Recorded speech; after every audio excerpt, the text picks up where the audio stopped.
Welcome to Thinking Green. I'm Rana, and before I introduce my guest, I just have a couple of announcements. Those of you who tuned in last week expecting to hear Jillian Gilchrist from NARAL Pro-Choice Connecticut didn't get that. We had to cancel that show due to illness, but it's been rescheduled for April 9th. So you can watch Jillian then, and we'll be talking about reproductive rights. Actually, that's the only announcement. So as some of you know that several weeks ago, I attended a conference on drug policy at Central Connecticut State University. And I've been trying to bring the message of that conference to New London because there were only two of us from New London who got there. So tonight's guest was one of the speakers of the conference, Dr. Susan Pease. She is a professor at CCSU of Criminology and Criminal Justice, and she's also a dean of the School of Arts and Sciences. And well, welcome. Thank you. It's great to be here. I'm glad that you could make it down to the southeast corner. I guess I first wanted to ask you how you got involved in criminal justice. Well, I can tell you that I was an undergraduate student in psychology at the University of Massachusetts at Boston, and I was doing a research paper on heroin addiction. These were the days when materials weren't online. You had to sit in the library, pull your journals and your books, and I'm sitting on the floor of the library, and I'm reading the medical journals and learning about heroin addiction, and I couldn't believe it. For the first time, for a drug that I thought was so dangerous that just the word heroin sent shivers down my spine of fear, I saw that the three long-term side effects of heroin addiction were constipation, insomnia, and lowered sex drive.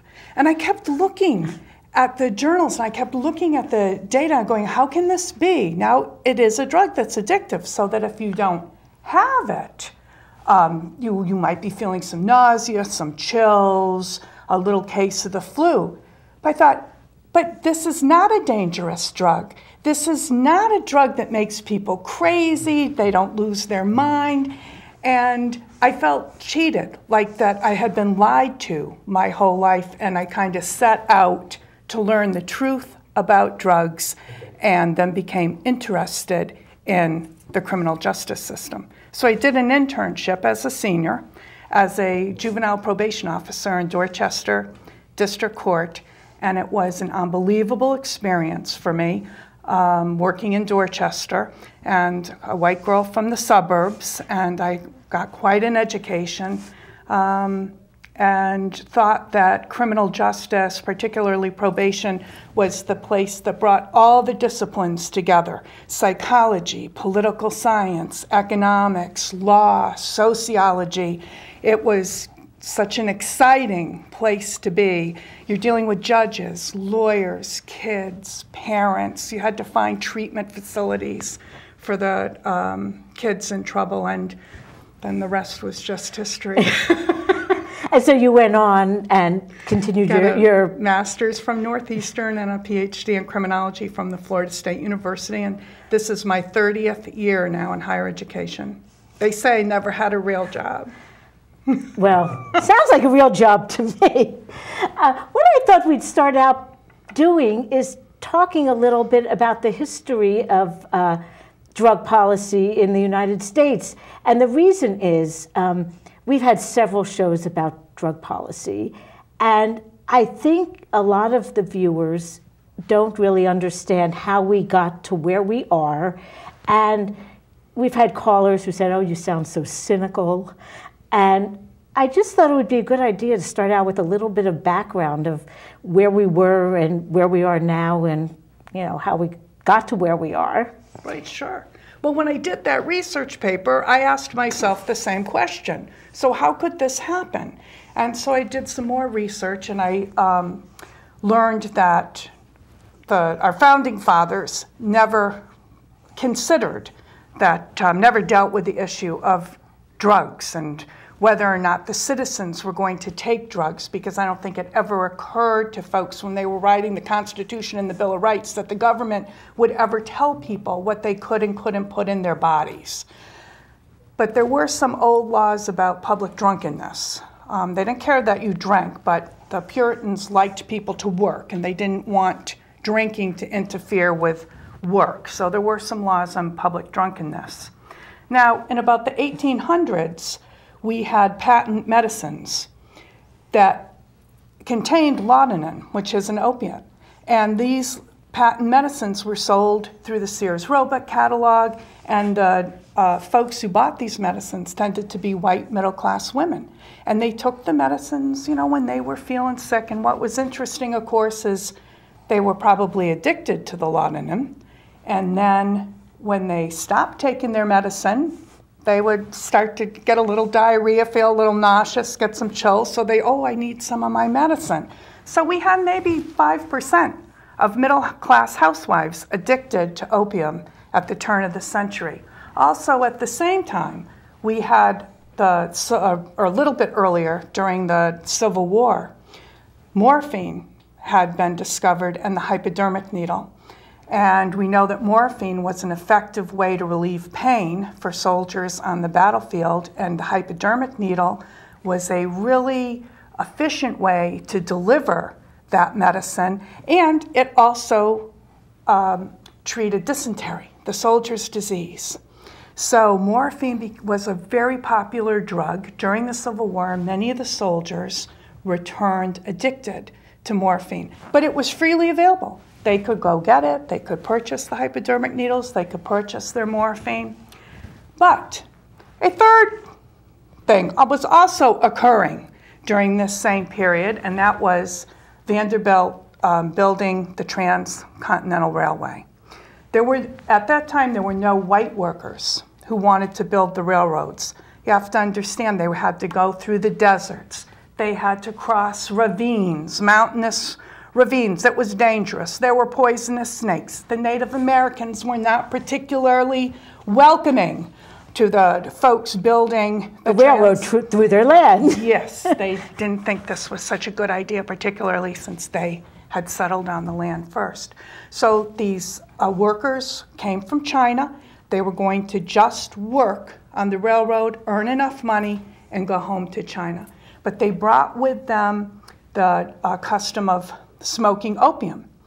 And the managers or owners of the railroad would sell them the opium at inflated prices, and the workers they became indebted then to the owners. They finished the railroad, and they never had enough money to go back to China, so they settled in the Chinatowns in California.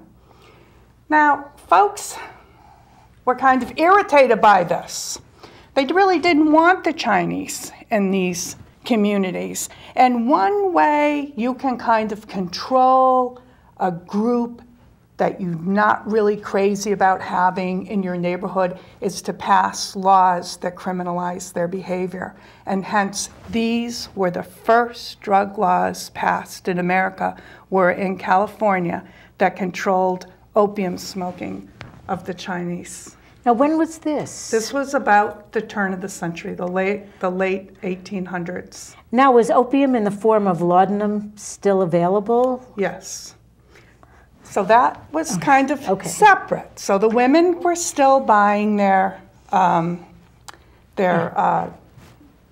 laudanum. But you know, the American Medical Association, which was not a very powerful organization at that time, did kind of think, you know, we should at least know what's in these patent medicines. And they did kind of get a clue that maybe this wasn't a good idea, that folks were addicted. And the same with the soldiers. Now, they weren't doing anything. Now you have to, and remember, I think what's important for everyone to keep in mind is that as opium addicts, women ran their households, they raised their children, a group of people built the Transcontinental Railway, and soldiers fought in a war. This is not a drug that necessarily prohibits people from being productive citizens as long as they have access to the drug. But then, for political reasons, these laws began to creep in and they were kind of do-gooders. People may be thinking they were doing good, but none of these soldiers or women necessarily, their behavior wasn't criminalized. That was reserved primarily for the Chinese. So that was the first case then of people making laws that interfered with what people were putting in their bodies. So then the American Medical Association, again, is in the early part of the 20th century, again, is, I think, trying to do good. You know, and I'm kind of taking a lot of history and a lot of events and kind of really melting them down in a couple of minutes, summarizing it.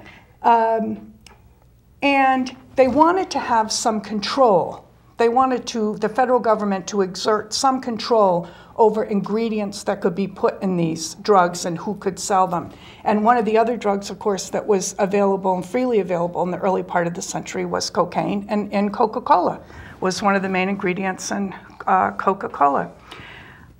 The South, at that time, was really not amenable after they were still feeling injured from the Civil War, and they really were not receptive or amenable to the federal government kind of interfering and telling them what they could and couldn't do. So rumor and stories began to surface about black people using cocaine and becoming superhuman, and these cocaine-crazed black people would be assaulting white people and raping white women, and in order to protect the white Southern gentry from these cocaine-crazed maniacs, these laws needed to be enacted. You see, it never was about the drugs. It was about who used the drugs or who we were led to believe used the drugs that brought about drug legislation. And then similarly, around this time, we had folks from Mexico working in beet fields. Again, this was a job that white Americans didn't want to do. This is now closer around the 1920s, 1930s. And they brought with them the custom of marijuana smoking. So then when we went into the Depression and white folks decided maybe working in the beet fields wasn't such a bad thing after all, and they wanted these Mexicans to go back to Mexico, we began to see the beginnings of legislation controlling and outlawing marijuana j Now, what brought this all to a head was kind of, we had Prohibition, and J. Edgar Hoover became very famous during Prohibition as a crime fighter. And we had another guy in the Department of the Treasury, Harry Anslinger. The Treasury Department was what kind of was beginning the legislation and controlling of drugs, and it was done through taxation. He kind of wanted to be as famous as Hoover. So he began to really push through the first major federal drug legislation, the Marijuana Tax Act, I think 1936. Somebody out there will have to check that date for me. That was kind of our first major drug legislation. But it was really a tax, so you were arrested because nobody really quite understood the tax, when they were supposed to pay it, who they were supposed to pay it to. More or less what happened to Al Capone when he was illegally dispensing alcohol. They got him on tax evasion, not on the alcohol production. So then I think it just began to steamroll that passing drug laws was really a way, because you know we repealed Prohibition. Why do you suppose we repealed Prohibition? It was the drug of choice among whites. And still today, when you look at any of the self-report studies that are done on the household survey, on substance use in America, whites are most likely to use alcohol. Other ethnic and racial groups are less likely to use alcohol. And actually, whites are kind of more likely to use any of the any of the psychoactive substances. But the 80% alcohol, and that's, of course, the drug that's legal and the drug that is the most harmful. Let me tell you, you can be a heroin addict your whole life, you can be an opiate addict your whole life, and no one would know upon your death when they do an autopsy. There's absolutely no organ or tissue damage. Maybe there'd be some track marks only because people have to use dirty needles. But there's no, whereas alcohol, we would know from your liver, your esophagus, your stomach. I mean, this is a very dangerous drug that kills and hundreds of thousands of people and makes everyone out there has someone in their family who has ruined a baptism, a wedding, a graduation because of alcohol use. Very few people have had similar events ruined by someone under the influence of another psychoactive drug. And we were talking earlier about damage to the unborn child too, that there was a whole scare about crack babies about 15, 20 years ago perhaps, and really that didn't pan out the way we were led to believe. Oh, all those 20, 60, Dateline, 40, 80 segments on the crack babies week after week, that it was the end of the world. And now we find that there's very little difference now that these children are in school, that there's might be in some cases some deficit, hardly measurable. And of course you have to control on background in terms of nutrition, healthcare, this type of thing. But these kids seem to be doing fine, whereas babies born with fetal alcohol syndrome suffer mental retardation, physical, facial deformities, and they never are able to live a normal life. And this is the drug that's legal. I wanted to ask you something too. Marijuana wasn't really on the radar screen until the Mexicans came, but hemp was a very widely grown crop in colonial America, wasn't it? Yep, and there really wasn't any, there was no fuss or, there was nothing said about it, really. It wasn't until it was a drug that became, and then of course it was associated with the jazz musicians in New Orleans and the Harlem Renaissance, of course, in New York, and this was a drug that became associated again with people of color, and it became a Schedule I drug. Right, and we can talk a little later too about the insanity of that being a Schedule I drug, and maybe how there might be hope now that can change.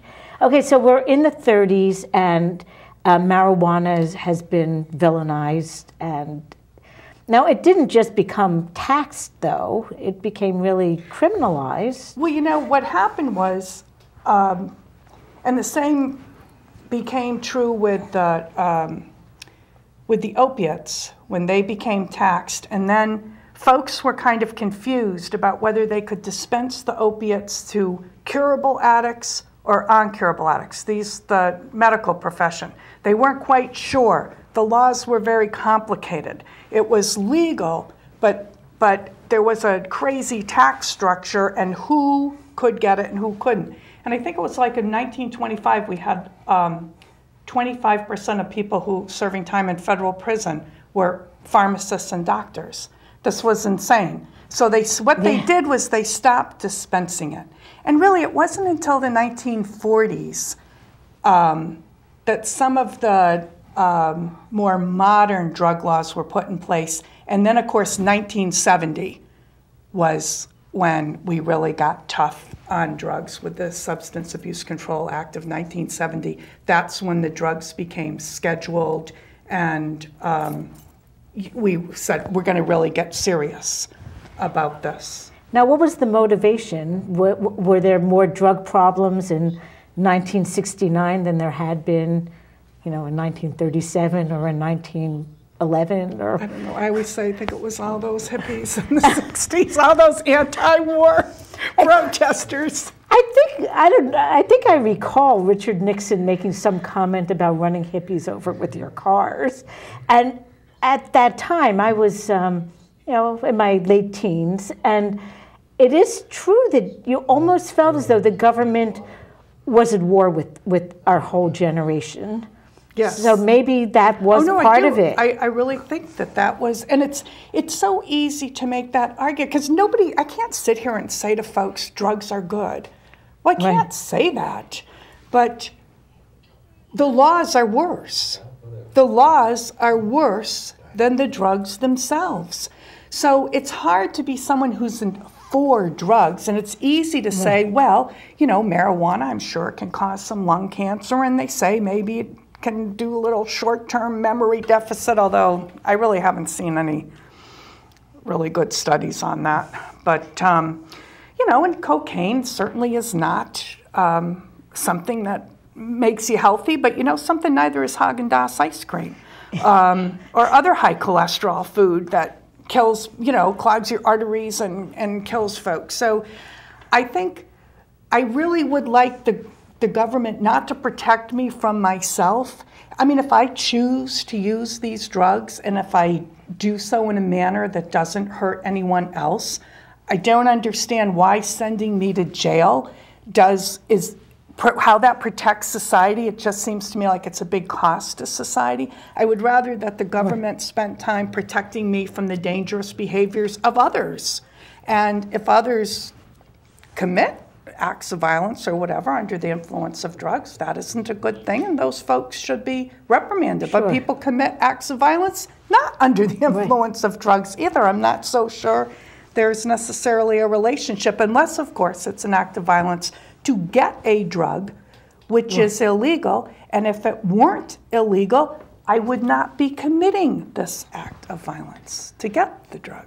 When Peter Christ was on the show a year or so ago, he differentiated between crimes with victims, and he didn't want to use the term victimless crimes for the other sort, but he used the term consensual crime.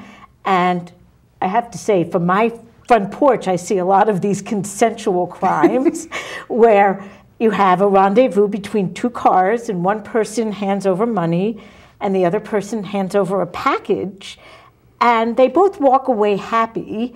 Now, as a neighbor who's witnessing this, I'm not totally happy, and I think there should be a better way for them to do business, but really that transaction, neither of the two of them feels as though he or she has been victimized. But you know what's interesting? It's because we can't get away from feeling that little creepy feeling that maybe there's something wrong with drugs and something wrong with that transaction, because if your neighbor were selling his or her car and some people came over and they were looking at the car and they wrote up their agreement and somebody bought the car, you probably wouldn't think anything of it. That's true. So it's not so much the transaction as that we still have that kind of creepy feeling that drugs and people who use drugs are not good people. Some of them aren't, but there are a lot of not good people who don't use drugs too. And if something goes wrong and turns out to be a dispute, if someone's buying a car, you can call the police to restore peace. But if they're exchanging the money in packages on the corner, neither of the people involved in that transaction will call the cops to straighten things out for them. What a great point. So if we legalized the transaction, then the government could have control. The government could control who buys, who sells, and the price. Great point.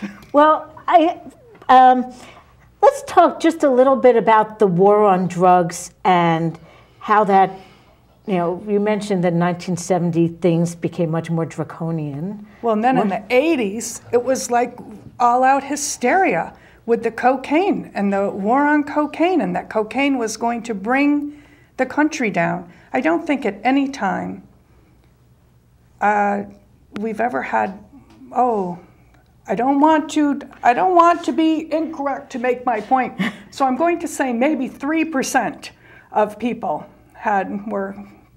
had tried cocaine, maybe less than that, who were cocaine users. I mean, this was not a, again, like alcohol, where 80% of the population is using this drug. But we really associated it with an inner city folks and people of color. And these were the folks who tended to be arrested. And then, of course, we had the discrepancy between the crack cocaine and the powder cocaine. And so the crack cocaine weighed more, so it was as though you were possessing a larger amount and you had a longer prison sentence. So all the white kids from the suburbs who had a little bit of powder cocaine were less likely to be arrested or incarcerated, and there was a greater likelihood that your inner city folks and people of color would have longer prison sentences and were more likely to be arrested. And for what? This is crazy.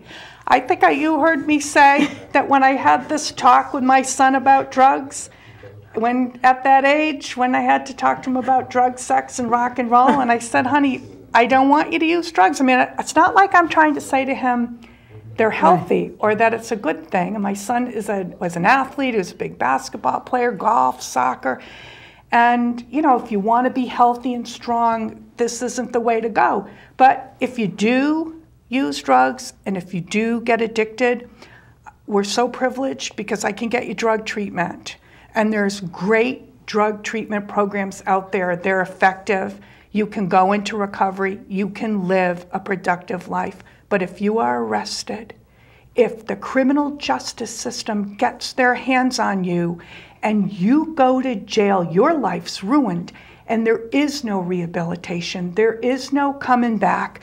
There's no future. They take your life. They ruin your life. Now, what kind of insanity is this where I have to say to my son, the very laws that were designed to protect you will ruin you while they're trying to protect you? How insane can that be? Right, so, and you can recover from addiction, but sure you can. You can never recover from the criminal justice system. Never. When will this insanity stop? I don't know. Well, we're at about the midpoint, so I think we're going to take a break for the community calendar, and we'll be back. We welcome your phone calls, and enjoy. We'll be back in about 4 minutes. Oh, well, that.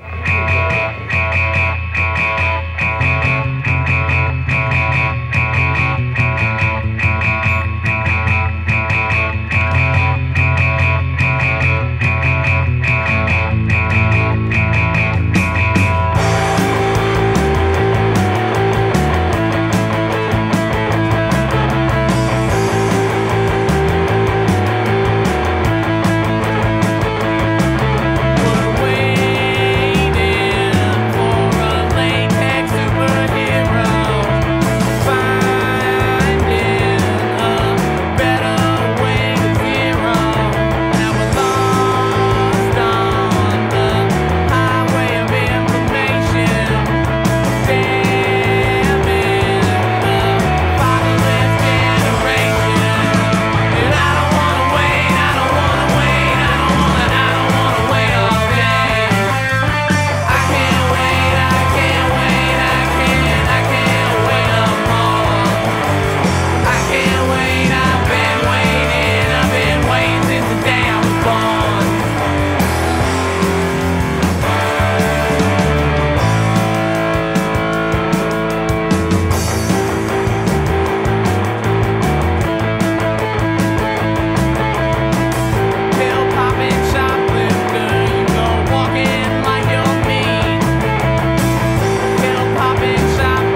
Welcome back to Thinking Green. I'm here with Dr. Susan Pease, who is a professor of criminology and criminal justice at CCSU. And we've been talking about U.S. drug policy, and we will continue talking about it. If any of you have phone calls, have questions, have things you want to add to the discussion, feel free to call. Susan, we were talking a little during the 4 minutes about, since we got to the history to about the 60s, 70s, and 80s, you mentioned the hypocrisy of our government's attitude towards drugs. What did you mean by that? As I'm sitting here, I don't even know where to start, because some of it is just our foreign policy. I gotta wait a minute on the Vietnam War and talk a little bit about our foreign policy in this drug war. Because during the 80s and 90s, of course, was when we started to go around the world telling other people, we don't want your cocaine in the United States. So we intimidated Colombia, and we're a big country, and we intimidate these other we have the hardware to really intimidate them. Well, and can you imagine that we would fly these planes into Colombia and spray poison on the coca fields, and these poisons would run off into the environment, into the streams, and the people, the poor peasants who worked these fields, because that's how they made a living, would have to drink this polluted water. And I think, Americans, can we even imagine what it would be like if a foreign government started saying, hey, we don't want any more of your tobacco. It's like killing, millions of our people. So we're going to come in and we're going to spray poison on your tobacco fields. We kind of wonder sometimes why we're so unpopular around the world. We would go into Bolivia and train their soldiers. Soldiers in Bolivia would have to serve 1 year in the military. They were drafted. So the United States will go in with all of our technology and know-how. We would train the soldiers how to fight the drug traffickers with all the latest technology, hardware and machinery. And then when they finished their year, they would get great jobs working for the drug traffickers. Even these governments just humor us because they know that their economy is dependent upon cocaine. If we legalized these drugs, we wouldn't have to do any of this. And then, of course, the United States involvement, our own government's involvement in drug trafficking during the Vietnam War, or the conflict, it wasn't a war, Congress said that we could not fight in Laos. And so Congress refused to fight Laos. So the CIA set up Air America, and they transported heroin from the Golden Triangle to Marseille, France, and used the profits from the heroin to fund the war in Laos. And this heroin was then imported into the United States and sold on our streets to our people, and then we would arrest them for possession of heroin and put them in prison. And some of them were vets who had become addicted over there. Over there, yes, by heroin sold to them, processed and sold to them by our own government. And then similarly, in the 80s, when there was civil war in Nicaragua, and the United States supported the Contras, they wanted to overthrow the Sandinistas.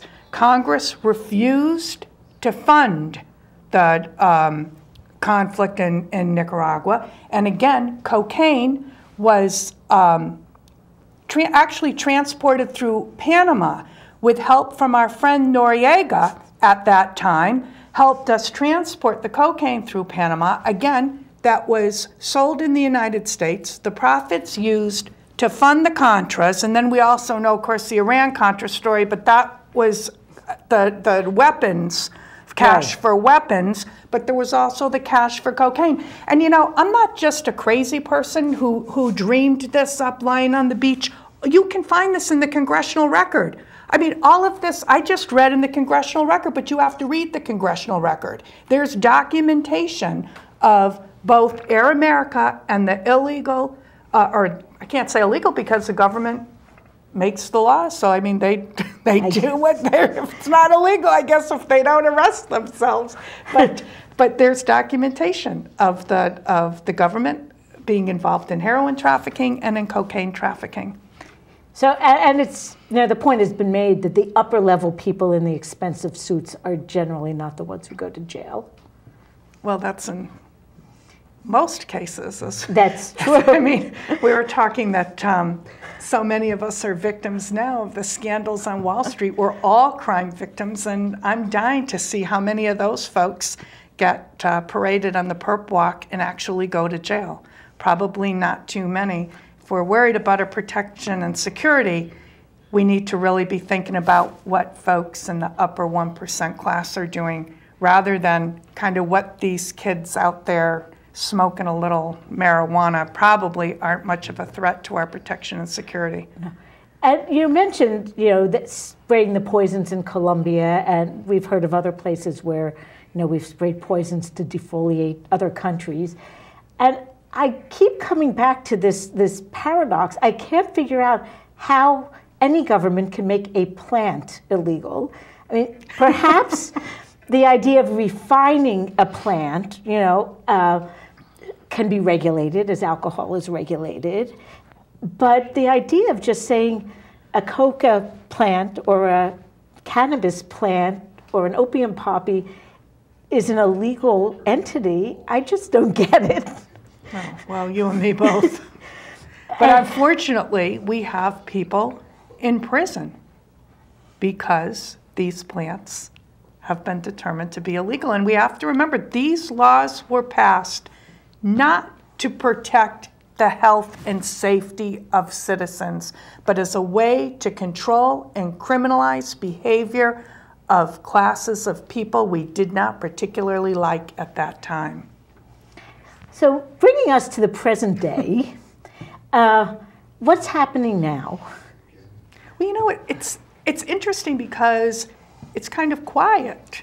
But yet, as I looked at the data in terms of folks who support legalization, it hasn't changed that much. About 80%, though, of Americans support medical marijuana, say that doctors should be able to prescribe marijuana for medical purposes. But it's kind of always been about 80% of people thought that. So I'm not quite sure why more states haven't gone that route. We have seen some change, though, in Massachusetts, where small amounts of marijuana are no longer criminalized, possession and use of small amounts of marijuana. So hopefully we're moving in that direction. And the government can some of these substances and generate some. Now we do have to worry about the underground economy. We were talking about that there are communities and states. I think that the economy of Kentucky might be in trouble in Oregon if we legalized marijuana. Some of our inner city communities might be in a little bit of trouble if we legalized these drugs. So we're going to have to really take that into consideration. But if we got $1 trillion to bail out these crooks on Wall Street, it seems to me that we should have $1 trillion for good substance abuse treatment, regulation, and control. I just don't understand. And maybe some of that money to rebuild the economy. The communities. And we have a phone call. Hi, thanks for calling Thinking Green. Susan, you haven't had too many calls. Why not? I don't know. You called. Do you have a question or a statement? Yeah, I'm just, the professor there is very contradictory. She's an arm and a leg of the state of Connecticut and a employee of the state of Connecticut. And she's pretty vocal about her views. Yeah. Yes, it's called academic freedom. My academic freedom's protected as a professor. That's great. Isn't the land of academia very sheltered for everybody? How about the public sector? How about the guy driving your train? You want him high on cocaine? Well, yeah, no, I don't think that I don't think we're arguing that. I don't think we're saying, you know, all drugs under all conditions. I think we're talking about regulation and control, and we're talking about not sending our children to prison and ruining their lives. Well, what's your opinion on welfare? On what? Welfare? Welfare? Yeah, I don't know. Why not? Why not let these people that are going to be addicted to drugs and let them die? Survival of the fittest. Well, you know, I'm going to cut you off here, but we are going to talk about it. Thanks for calling. I wanted to point out a fact that was brought up by Larisse when she was on the show about a month ago. And a lot of people want to believe that the drug users are the people on welfare. And really, fact does not support that. Absolutely. If you look at the prison population, it is true, it's heavy with minorities. However, if you look at overdose statistics, it's mostly suburbanites and people who live in rural Connecticut. And I feel as though, you know, well, your point is that it's being used to tar ethnic groups or socioeconomic groups rather than being fact-based. And let me tell you something, there are cases. I can't say to this gentleman that there will never be a case of a train wreck with someone high on cocaine. Well, as a matter of fact, the captain of the Valdez, who was responsible for the biggest oil spill known to man, having done the most damage to Alaska, killing the wildlife and the fish, and we still have not recovered from that oil spill. Why? He was on alcohol, a legal drug.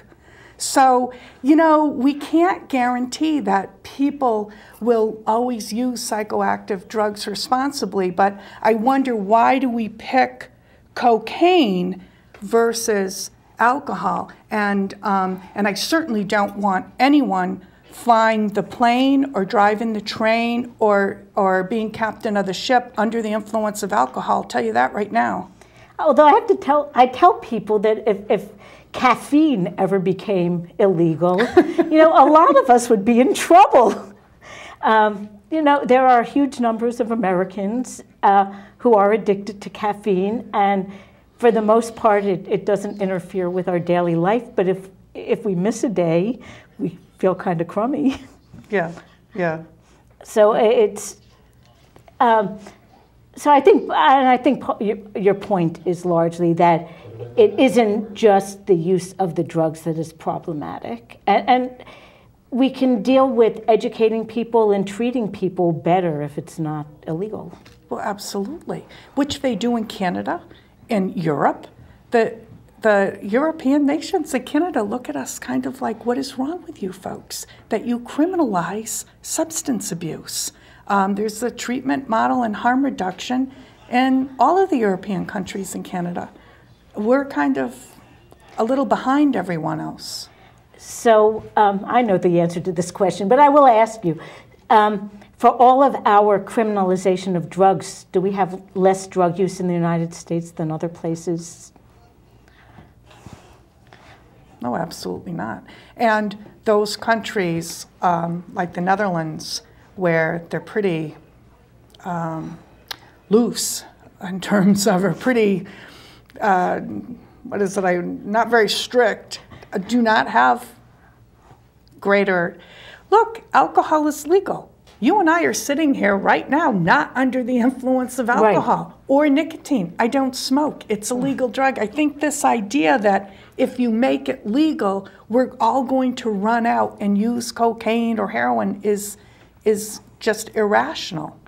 And actually, for some people, especially teens, I would think the idea of the forbidden fruit is attractive. You know, if we legalize medical marijuana and you know, a 15-year-old saw his grandmother with glaucoma smoking marijuana all the time, it would seem a lot less romantic than, you know, as an illegal drug.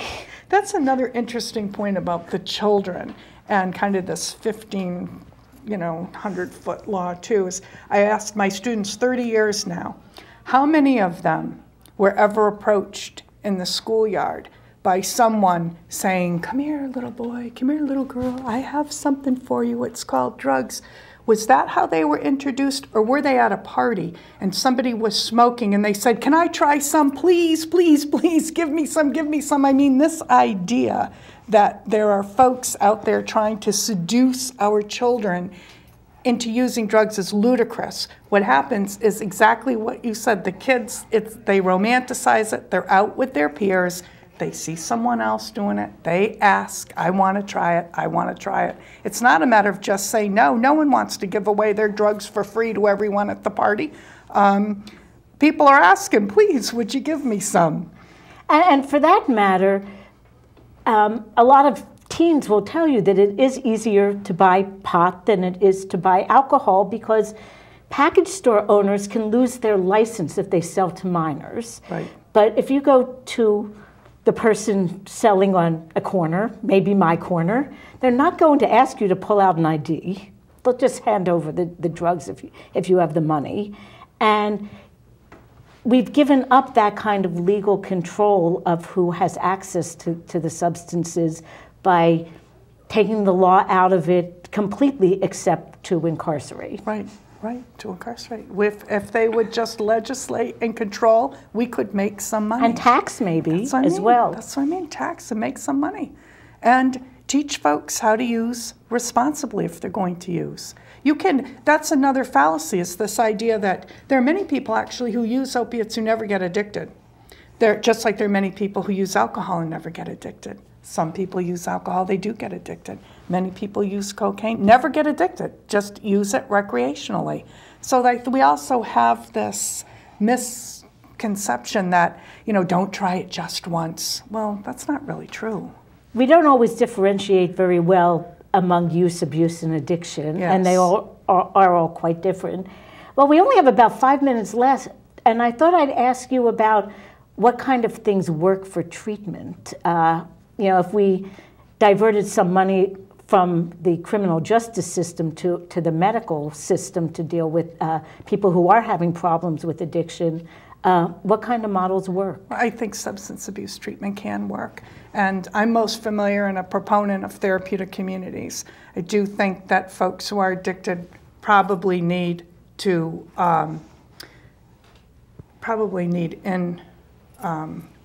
in-house treatment, that they should be there probably 6 months and kind of relearn how to live their life without addiction. And I think that the data are pretty encouraging in terms of, if you're motivated and you want to be drug-free, that there's treatment out there. I like the therapeutic community model. I like the Alcoholics Anonymous model, the Narcotics Anonymous model. I like that kind of in conjunction with a therapeutic community and then aftercare to be the Alcoholics Anonymous, Narcotics Anonymous model. And I think that folks really can be in recovery and do fine. And now, in the prison system, is there a lot of treatment going on? There actually is some good substance abuse treatment in prison and in Connecticut. We do have some therapeutic communities. We have an excellent one called the Marilyn Baker House at Niantic Prison for women. It is a great program, and I think it's very effective. And we have 3 other therapeutic communities, one at the Manson Youth Center, one at in Summers, and I'm trying to think, I think it's Enfield is the 4th one. These are great programs. These are dedicated workers, and I think they're very effective. And a prison population is difficult to work with because these aren't folks who necessarily are seeking treatment voluntarily. They certainly didn't go to prison voluntarily. But I'm going to tell you, some of the best substance abuse treatment we have is in prison. These counselors do an excellent job and are really dedicated to helping. I just wish they didn't have to be in prison. I wish that the prisoners didn't, Right, and I want to point out the tremendous expense of keeping people in prison. They can't hold their jobs. They can't take care of their children. It's a huge taxpayer expense, and we could provide the treatment piece of it while, gaining the taxes from that person's income, while not having to pay for alternative childcare. So there's nothing that really says that people have to be in prison to get absolutely better. Not. Absolutely not. I think we're almost out of time. I just wanted to spend maybe 1 minute and mention that there are a couple of bills in front of the Connecticut legislature that will change potentially how we deal with at least marijuana. There is a bill that, similar to, I think, the Massachusetts referendum, that if a person has less than an ounce of marijuana, it would be treated as like a traffic infraction. They'd get a ticket, a $200 fine. It would still not be legal. Hopefully, for that reason, Governor Rell will sign it. The last medical marijuana bill she wouldn't sign because it put Connecticut's law at odds with the federal scheduling of marijuana, right. Which we never really got to. But yes, I know that happened in California. That happened in other states, right, where the feds said we're going to come in and close you down, but you know what? They haven't. And most of the arrests are made by state and local police officers. So really, in practical terms, the federal government is not going to be coming in and arresting people. Well, let's hope not, because they have an economy they need to take care of. Let's hope that they spend some time trying to get us out of this mess and forget about medical marijuana. Yeah, maybe the economic mess is a good incentive to really prioritize what the best use of our tax dollars is. So in a way, I see an opportunity that maybe some of these silly laws that lead to expensive policies will change. Well, thank you so much for being on the show. Thank you for having me. And I'm not quite sure what the next installment on this topic will be, but there will be more. I think locally and statewide and nationally, we need to rethink our priorities. And next week will be something totally different. Art Costa will be the host. His guest will be Arthur Lerner, and they will be talking about permaculture. So I won't be here next week, but Thinking Green will be, and we'll see you then. Thanks again. Thank you.